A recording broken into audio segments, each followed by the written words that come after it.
I don't have a technical background as an engineer or a physicist. I'm basically just a writer who started out wondering how the world works and what are the most important things going on in the world. And it took me a long time to figure out probably the most important truth I've ever come across, which is that it's all about energy. If you understand energy flows in an ecosystem or in a society, then you really understand a lot about what's going on in that ecosystem or that society. If you don't understand the energy flows, you really don't get it. So what we're talking about tonight, of course, is energy and renewable energy. Well, we as human beings relied on renewable energy for most of our existence as a species. Firewood, food crops, wild foods, and our ability to grow the economy, to grow our numbers, our population was limited by the size of forests, the productivity of soils, and so on, until we got to the fossil-fueled industrial era, just the last few decades, the last couple of centuries, and suddenly all hell broke loose. We had an energy transition like none before in human history. Maybe you've had the experience of running out of gas in your car and having to push your car 10 feet off to the side of the road. You know, that's a lot of work. Imagine pushing your car 30 miles. That would really be a lot of work, something like 6 or 8 weeks of hard labor. But we get that done for us by a single gallon of gas, for which we're paying $2 and change. That's incredibly cheap, concentrated, portable energy, and it's what's enabled us to build the modern world.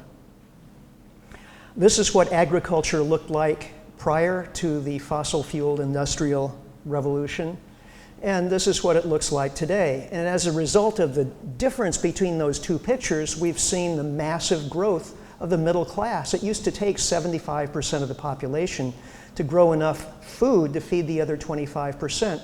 Now, full-time farmers don't even show up in the 10-year census because 1% of the population can basically grow enough food to feed everybody else. But for all that fossil fuels have done for us, they've also been sort of a bargain with the devil.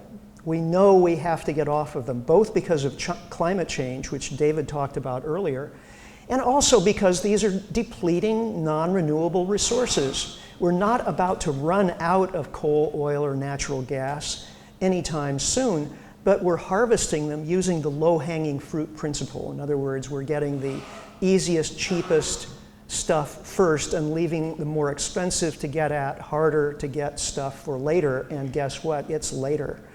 The oil industry these days has basically no new prospects other than deep water oil, Arctic oil, tar sands oil, or tight oil produced by hydrofracturing. The regular conventional oil that was the stuff that made the 20th century happen is basically already in production or already gone.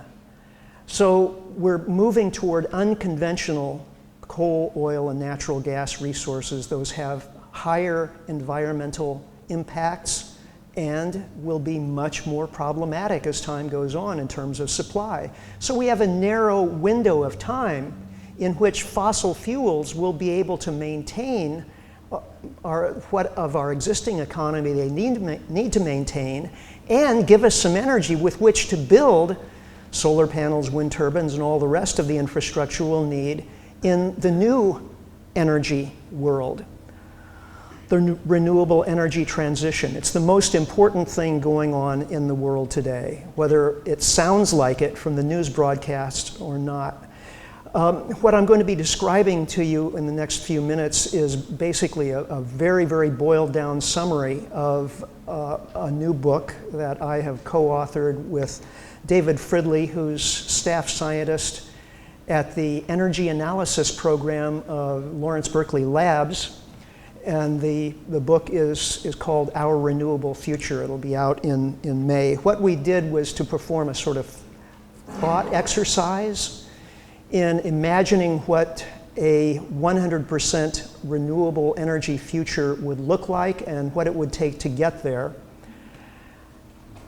And of course, we know that there are tremendous advantages to renewable energy, free fuel. The prices are dropping, but also there are challenges, as David mentioned. There's the intermittency of energy, which is something we're not used to with fossil fuels. And there still are some environmental costs.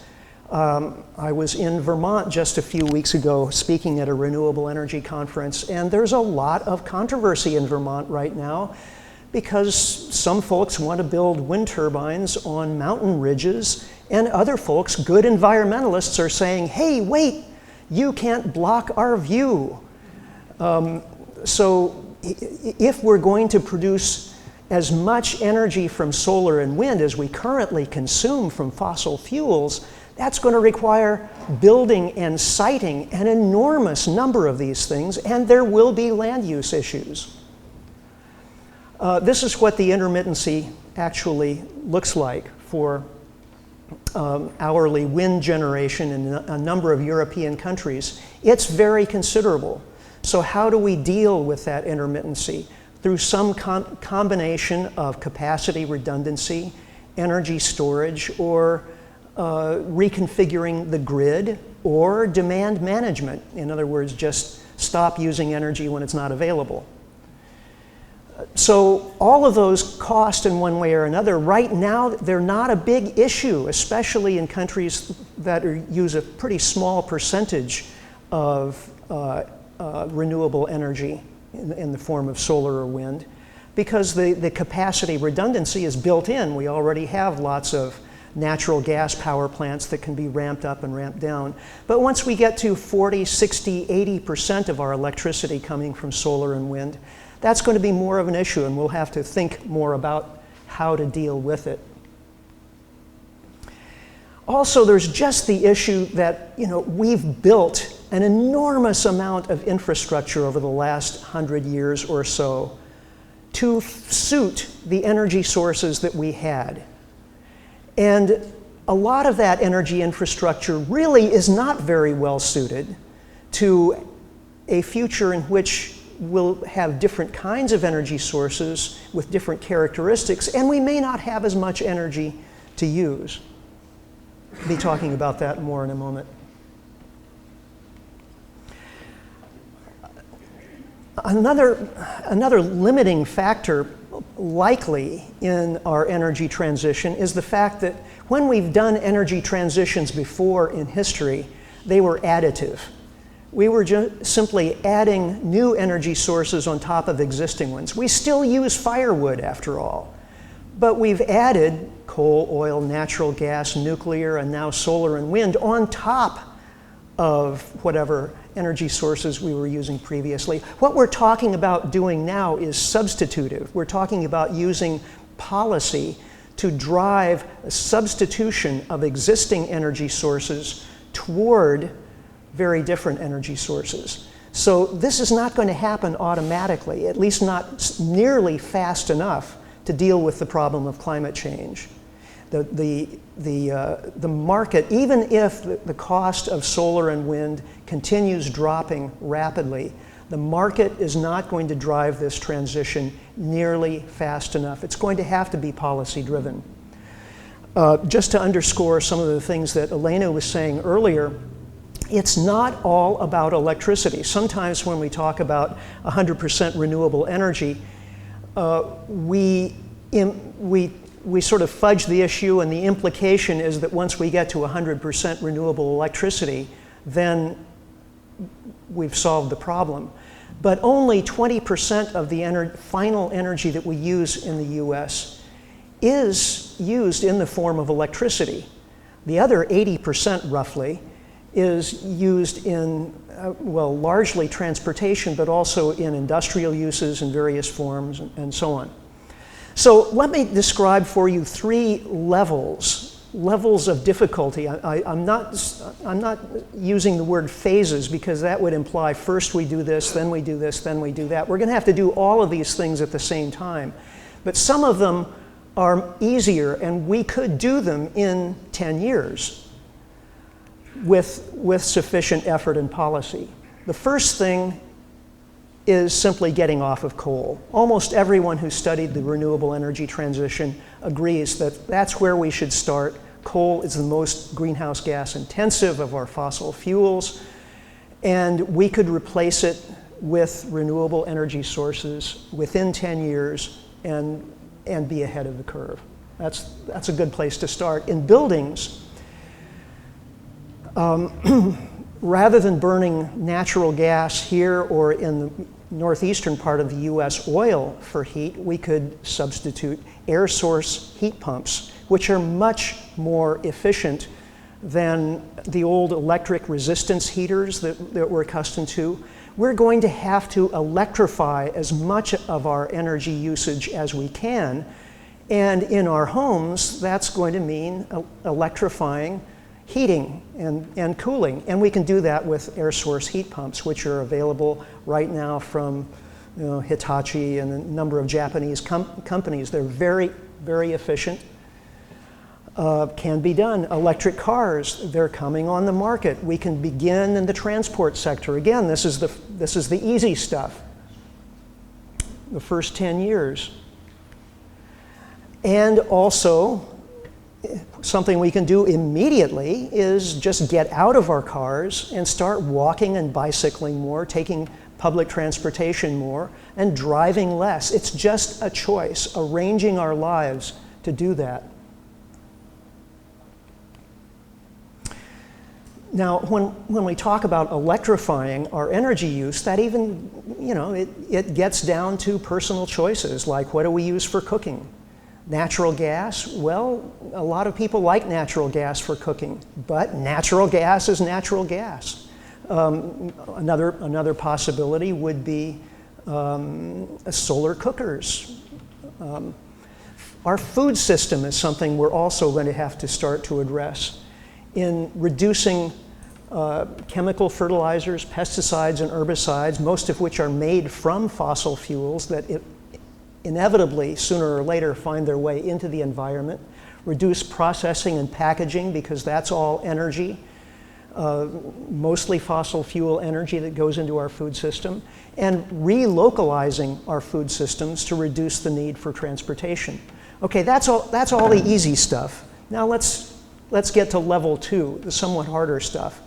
Now we're talking about getting rid of natural gas in electricity generation. That's going to be a little harder because right now we're using natural gas to buffer the intermittency of solar and wind.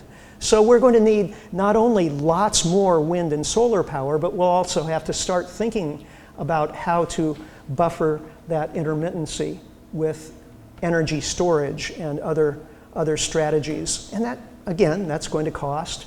We'll have to plan for it. We'll have to build in to the structure of our energy prices who's going to pay for this and how.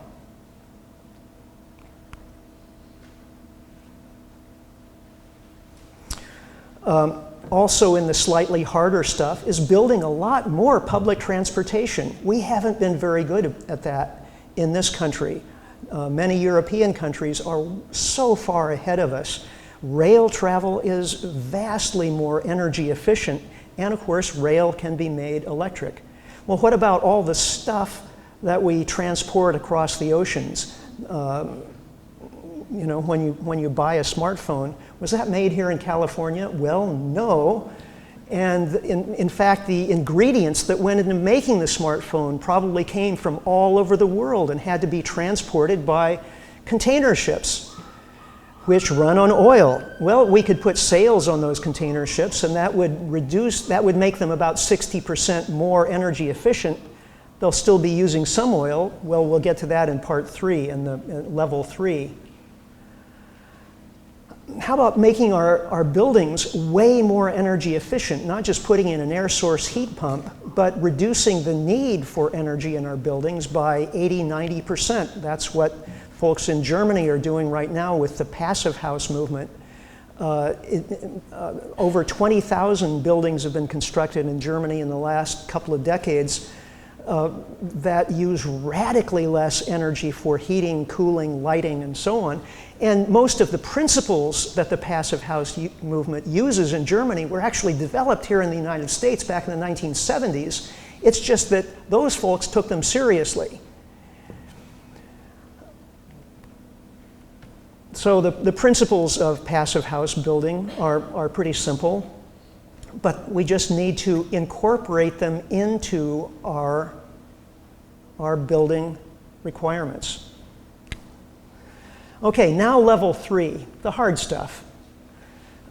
How about really big buildings? Well, we're talking about steel and concrete. We use a lot of concrete for building all kinds of things, including highways and so on.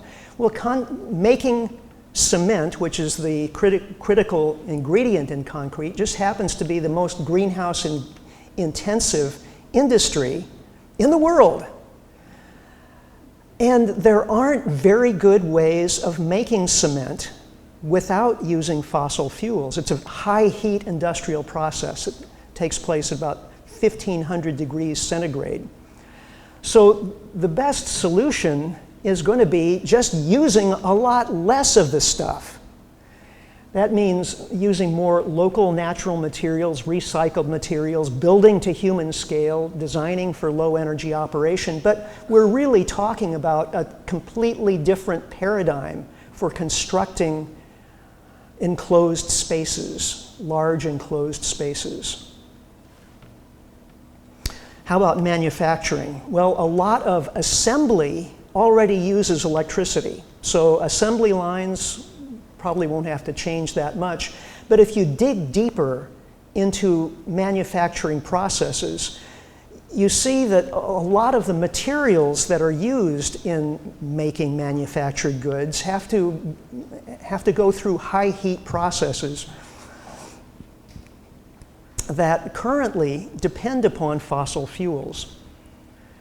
And that includes metals and minerals of many different kinds. And extracting those materials also currently depends upon fossil fuels, mostly diesel fuel, and then transporting those raw materials all over the place.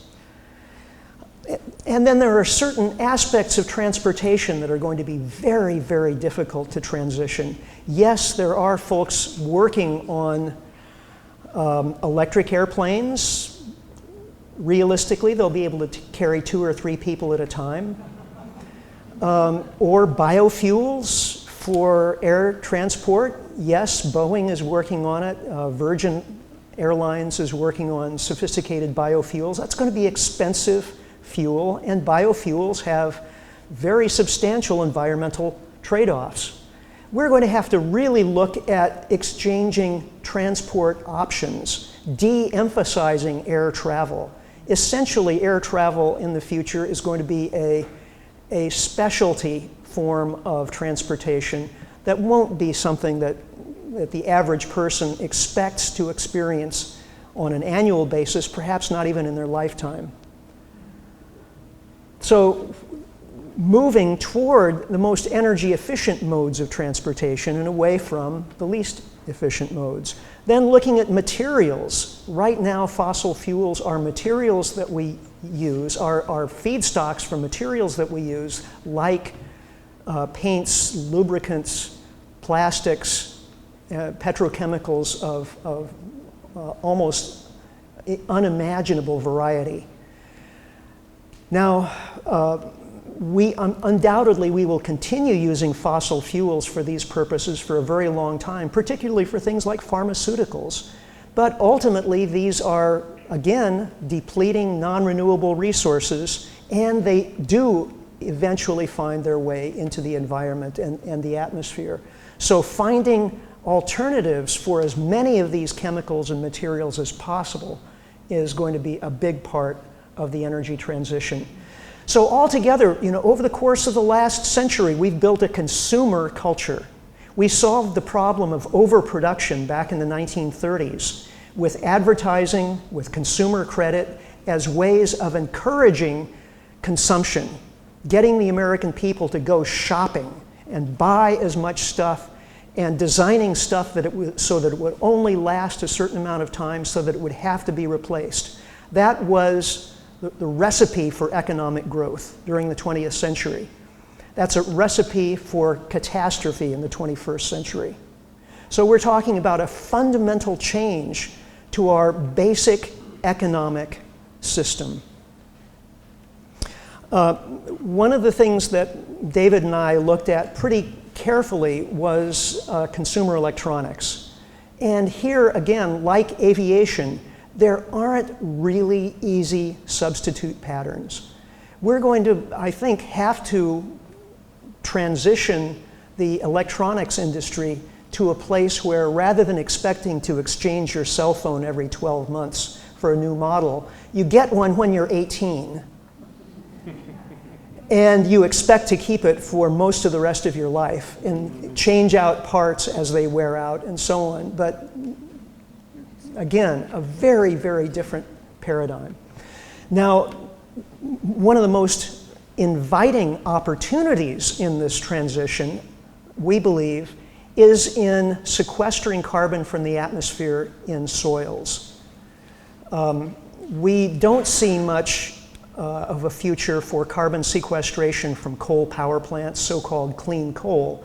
However, if we were to transform agriculture so that we're building topsoil instead of destroying it, we could capture and sequester a very significant amount of carbon from the atmosphere and actually begin moving in the other direction, not just level off the greenhouse gas concentration in the atmosphere, but actually begin reducing it. And within time frames that are pretty ambitious, perhaps 30, 40 years. So these three levels, the easy stuff, the harder stuff, and the really hard stuff, again, we have to start doing those all at the same time. Ultimately, we believe that Americans are going to adapt by using a lot less energy, by traveling a lot less, by consuming a lot less. We know that not only from looking at the energy, but also looking at global footprint analysis. Right now, we're using about 1.5 Earths worth of resources annually, globally, and in the United States at a far higher rate. We only do that by drawing down Earth's regenerative resources faster than they can regenerate. Obviously, we can't keep doing that forever. So one of the biggest parts of the energy transition is simply learning how to use less total energy. It's going to be less controllable energy, so we'll have to learn how to use it when it's available, rather than just expecting it to be available any old time. We're looking at a less mobile future, a more localized future. There could be a lot of side benefits in all of this. If we look for them, if we build on them wherever we see them, a more localized economy could have more local jobs. Knowing who's repairing your shoes, rather than just throwing them away and going to the Walmart to get a replacement pair, could invite a lot of useful social interaction. It's not going to be plug and play. In many cases, there will be no drop-in substitutes for fossil fuels as we're using them now. It's going to be a kind of civilization reboot, as all energy transitions are. And we're going to have to think about energy equity, because if we don't, we could have a renewable energy future in which rich folks now will be able to have robust solar and wind power systems of their own, while everyone else basically has to deal with an energy system that is becoming less and less functional. So again, let's look for the opportunities and build on them, but we have to understand this is going to be difficult. It's something that is unavoidable. We have to do it, but it is going to be difficult. That means that we need to think of it as being very important and be prepared to make sacrifices. Not many politicians are asking us to make sacrifices, and that's unfortunate, because if we don't, then we face a future that doesn't look very inviting. This is a historic bifurcation moment. Either we take the energy transition very, very seriously and we make it the organizing principle of our politics and our economy, or we will fail. And that failure will have, if it occurs, will have almost unimaginable repercussions. So, thank you.